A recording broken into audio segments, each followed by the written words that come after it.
ৰাইজ good morning দেই গুৱাহাটীৰ পৰা ৰাতিপুৱাই গোটেইকেইটা উঠিলোঁ উঠি পালে ওলাই গ'লোঁ ব্ৰেকফাষ্ট কৰিবলৈ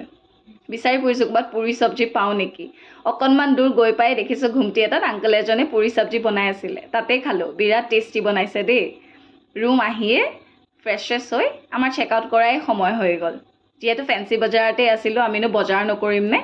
তাৰপিছত গোটেইকেইটাই কাপোৰ কিনাত লাগি গ'লোঁ আৰু ইমান যে ধুনীয়া ধুনীয়া কাপোৰ এনেকুৱা চব লৈ লওঁ মোৰ ফটোৱামিটোতো আৰু ক'বই নালাগে দোকান এখনত মালিক নাছিলে ময়ে বহি লৈছোঁ চশমা লাগে ঘড়ী লাগে চিঞৰিবলৈ তাৰপিছত চিটি বাছত উঠি আমি পালোহি ষ্টেচন টিকেট কাটি মেলি লৈ বহি আছোঁ আৰু কি কৰিম যিহেতু ট্ৰেইন আমাৰ এঘণ্টা পিছতহে আহিব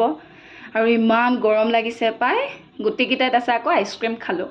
খাইবলৈ ট্ৰেইন আহি গ'ল তাৰপিছত ট্ৰেইনতে উঠি আৰু back to home summer vacation চেছ বুজিলেনে তথাপিও ভাল লাগিলে দেই থেংক ইউ ফৰ